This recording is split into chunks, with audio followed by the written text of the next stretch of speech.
म्हणजे इथून 2 वर्षाच्या अगोदर 3.5 लाख करोड रुपये कर्ज उद्योगपत्याचं माफ केलं, त्याला राईट ऑफ म्हणते. मग मागच्या वर्षी पाहिलं 10.5 लाख करोड, 10.5 लाख करोड. आता तर हद झाली 16,35,000 करोड रुपयाचं कर्ज उद्योगपत्याचं. मुक्या, अन्या, ते एक अडाणी, त्याच्या मागं मोदीच्या मागं लंगलंग फिरत राहते. ठीक आहे, त्याचं कर्ज माफ केलं. काही चोर उठून पळाले. ठीक आहे, मग तो नीरव मोदी असो, म्हणजे मोदी नावात का प्रॉब्लेम आहे का माहित, ललित मोदी असो, मेहुल चोक्सी, हे पुरे भारताचे पैसे घेऊन पळाले आणि इंग्लंडमध्ये जाऊन बसले आहे. हे आपल्या गोरगरिबाचे पैसे घेऊन यायचं कर्ज माफ करता येते, पण आमच्या शेतकरी बांधवाचं खूप झालं तर 1.5 लाख करोड कर्ज संजी शेतकऱ्या, पण शेतकऱ्याचं कर्ज माफ करायला यायच्यापाशी पैसे नाही. आणि त्या शेतकऱ्याला कर्जमाफी भेटली पाहिजे म्हणून आंदोलन चालू आहे.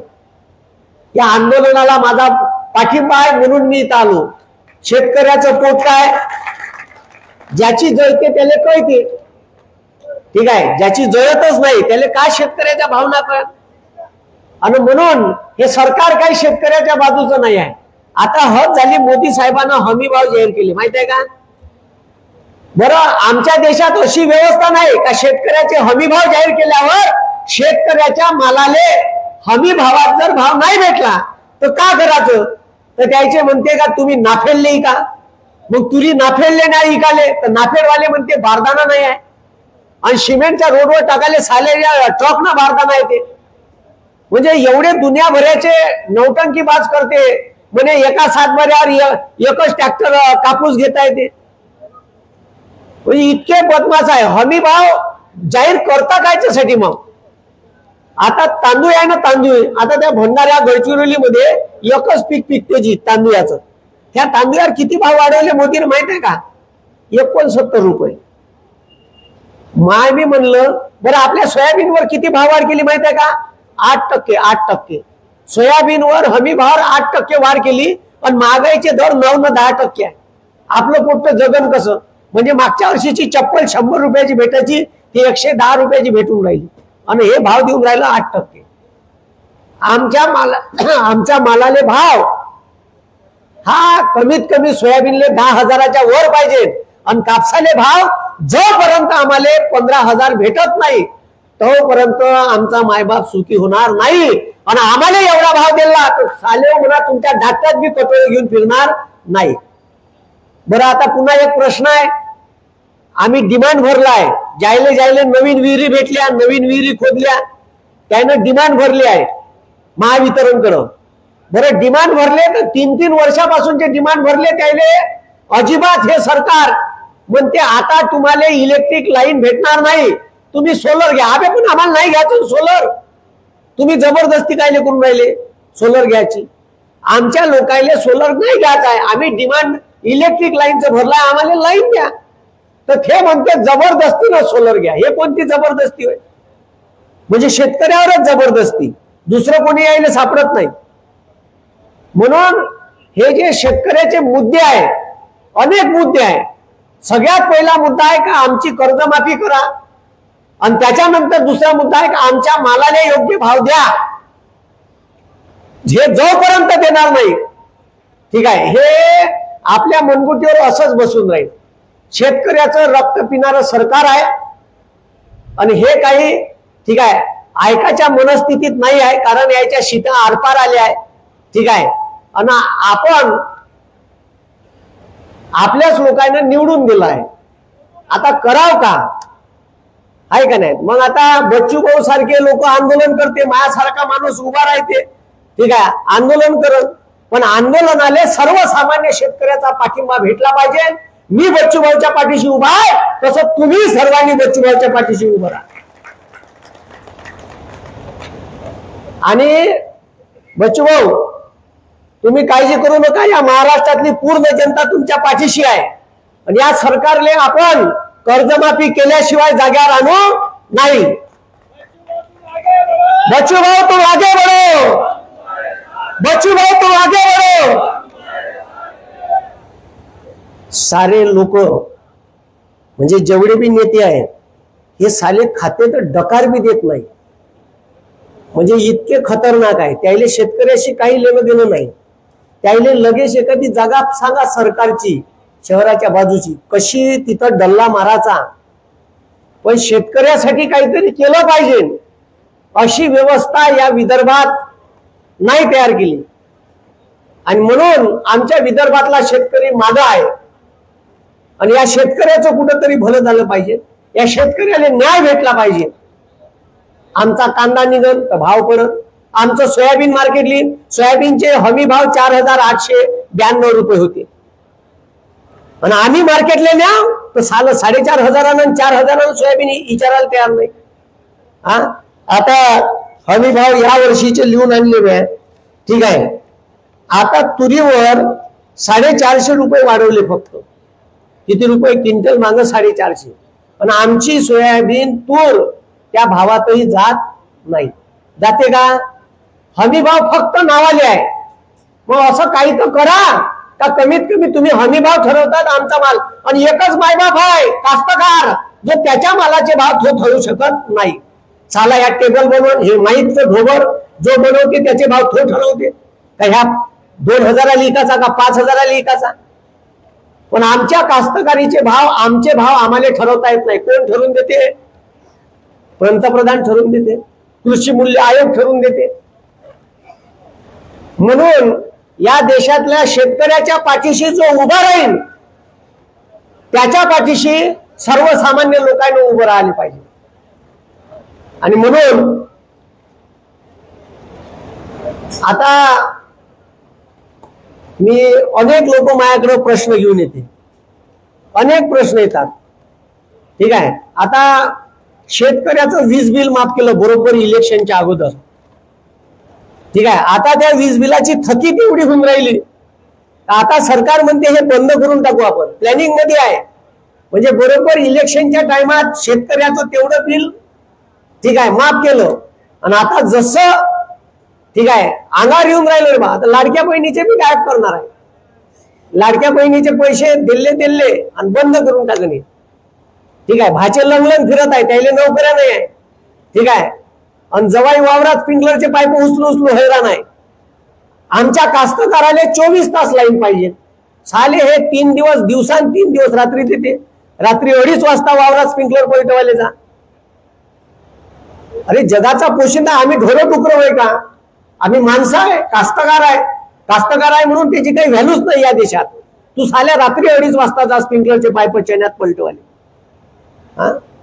मग आम्हाला 24 तास लाईन पाहिजे, तर लाईन कोणाले? उद्योगपतीला आहे, कास्तकाराला लाईन नाही आहे. आमच्या वावरात रोई येईन, डुकर येईन रात्री, आमच्या वावरात वाघ येईन. आता त्या मांग या शिंदेवाईले चंद्रपूर जिल्ह्यात एका दिवशी 4 बायावर हमला केला, 4ही बाया मेल्या, 4ही बाया मेल्या एकाच दिवशी. आता बोले सांगा, वाघ यायचा येऊन राहिला आमच्या वावरात, तिकडून साला करंट लावला आणि मेला, तर कास्तकार जेलमध्ये. अबे पण तुझ्या वाघ होय, तू बांधून ठेव तुझ्या खुट्याले, माझ्या वावरात येऊन राहिला ना तो. आता जंगली जनावरांचा एवढा त्रास झाला आहे शेतकऱ्याले, मग एकदम कुंपण तरी लावा तुमच्या जंगलाच्या बाजूनं, ते बी नाही. कास्तकाराच्या दुनियाभराच्या समस्या आहे, पण सरकार ऐकायला तयार नाही. सरकार मस्त मशगूल आहे.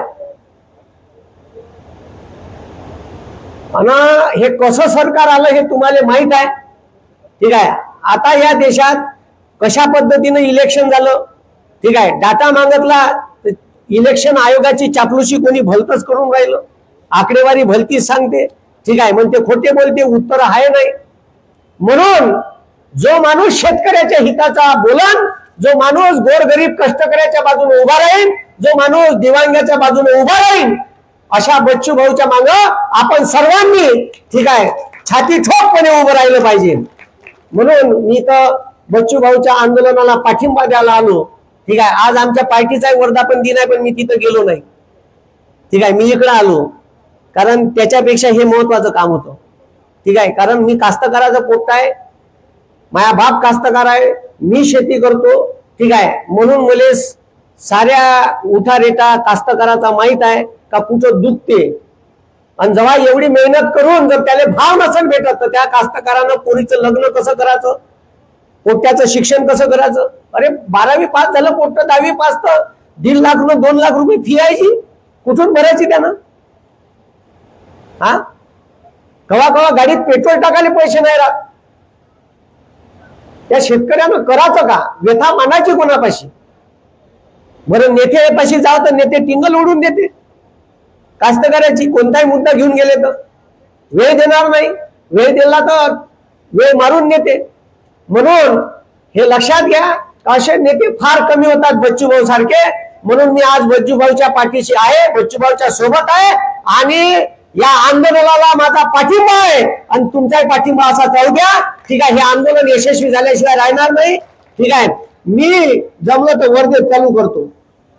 ठीक आहे, महाराष्ट्रभर पेटलं पाहिजे, यायच्या बुडाला आग लावा लागते, असे ऐकत नाही हे. ठीक आहे, असे नाही ऐकत हे. यायच्या बुडाले जोपर्यंत आग लागत नाही, हे आंदोलन महाराष्ट्रभर पेटणार नाही तोपर्यंत हे जागे होणार नाही. मागे एक आंदोलन केलं होतं मी त्या कॉन्ट्रॅक्ट भरतीच्या विरोधात. ठीक आहे, तर आंदोलन बी तसंच. मग मी काय केलं, पहिले मोर्चा काढला 10,000 कोट्याचा, सरकार ऐकायला तयार नाही. मग 4 दिवस 6 दिवस बसलो धरणे आंदोलन, ऐकलं नाही. मग कायचं मी आणले, ठीक आहे, गॅस सिलेंडर शेगड्या पोट्याले दिले दुकानं टाकून. मोदी चायवाला, रिकाम टेकडा चिवडा सेंटर, बेरोजगार पकोडावाला, आणि तिथं लावले मोदीचे कार्टून, देवा भाऊचं कार्टून, एकनाथ भाऊचं कार्टून, अजित भाऊ दिल्ले पेलून. आणि दुसऱ्या दिवशी देवेंद्र फडणवीस वर्धेत येऊन राहिला होता. मला पोलिसांना एवढा दबाव आणला, रात्री 12:30 वाजता एसपी न बोलावलं वर्धेच्या ऑफिस मध्ये. गेलो, म्हणे ते कार्टून काढा म्हणे. बोले आपकी तारीख खत्म हो गई, बोले आंदोलन की, वो उठा डालो. बोले मैं बोला उठेगा नहीं सर. तो मैंने फिर हमको कुछ करना, मैं बोला मेरे को डाल दो जेल में. तो नहीं तो मैंने मग कार्टून तरी काढा. मैं बोला कार्टून भी निघणार नाही साहेब. तो यार कुछ करो बोले. मैं बोला 40 लाख बच्चों का सवाल है महाराष्ट्र के. ठीक आहे, तुम्ही 238 गव्हर्नमेंटच्या वेगवेगळ्या क्षेत्रातल्या परीक्षा न घेता तुम्ही कॉन्ट्रॅक्ट बेसवर करून राहिले, सरकारी नोकऱ्या बंद करून राहिले. मग ह्या पोट्यानं आत्महत्या करायची का? म्हणलं सर आंदोलन की तारीख गई तो भी मेरा आंदोलन चालू रहेगा म्हणलं. मग कलेक्टरनं बोलावलं पुन्हा लगेच. तिथून नाही येत तर कलेक्टर ऑफिसला गेलो. कलेक्टर साहेब चांगले, एसपी साहेब चांगलेच होते. ठीक आहे, तो म्हणे काहीतरी करा म्हणे. नाही म्हणलं संध्याकाळी पुरते बॅनर काढतो, सकाळी पुन्हा लावी. ठीक आहे, तुमचं म्हणणं एवढंच आहे ना. ठीक आहे, जास्त दबाव आणला म्हणलं मला उचलून टाक जा, का प्रॉब्लेम आहे? ठीक आहे, मी सकाळी पुन्हा बॅनर लावले आणि आंदोलन चालू केलं. आणि मग झालं मी गांधी पुतळा असा समोर हाय टाकायला गेलो, तेवढ्या वेळात पोलीसवाले आले, माझे कार्टून फाडून टाकले. जे धावत गेलो, झगडा गेला साल्यासोबत. ठीक आहे, आता पोलीसवाल्यावर वरून दबाव असेल देवा भाऊचा, कारण देवा भाऊ तिथं पुतळ्याला हार घालायला येणार होता. मग म्हणलं येऊ द्या देवा भाऊले, बसा दे म्हणलं पोट्यावर रस्त्यावर. भोकात गेलं काम धाम. ठीक आहे, जे पोट्याले बसवलं रस्त्यावर. आणि मग कायचं, मग ते आता मी ते काही करणार नव्हतो, त्यानं अगाऊ कारभार केला, माय कार्टून फाडले आंदोलनातले. मग कायचं बसलो रस्त्यावर. मग देवा भाऊ तिकडून पयाला उठून बाहेरून. तर हे जे आहे, जो रस्ता ज्याचं उद्घाटन व्हायचं आहे त्याच्यावरची माती काढली, देवाभाऊ तिकडून शिवाग्रामला गेला. त्या दिवशी गांधी जयंती होती, 2 तारखेची गोष्ट आहे. तर यायले अशाच पद्धतीने मग ते आंदोलन महाराष्ट्रभर पेटलं. मग त्याने तो GR मागं घेतला. ठीक आहे, असे बदमाश आहे हे. ठीक आहे, तर हे